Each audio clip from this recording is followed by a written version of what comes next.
Владата донесе одлука за ограничување на највисоката трговска маржа на училишниот прибор и со ова ќе се намалат трошоците на илјадници семејства. Затоа што месец септември е најскапиот месец за секој родител, а почетокот на учебната година го празни џебот во секое семејство, каде децата на 1 септември ја започнуваат учебната година. Председателот на владата Христијан Мицковски вчера истакна дека има план за лимитирање на цените на училишниот прибор, а денес одлуката е усвоена. На големо маржата ќе биде ограничена на 5, а на мало до 10%.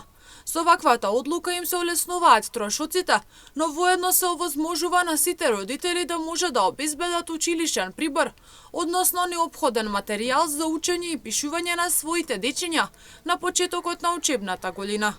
Анкетираните штипјани земнат телевизија со поделено мислење.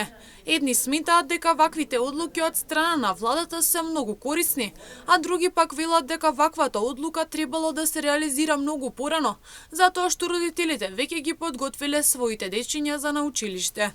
А нема врска. Секој пат е добро нешто ко се замрзне пред се, дали цена за прибор, особено за учениците, гледам сега и владата испадна у сусрет. Предходната не. За ништо не е испаднала. Па добро е, сине. Се што околу цените што се однесува е добро. Нема грешка. Тоа не бива се купиле сега родителите. Нели треба да кажат што, како, книги, па да се купат. Не е касно, сине, не е касно. Треба да се замрзнат цените за училишниот прибор на учениците, али требаше пред 2-3 недели тоа да се направи.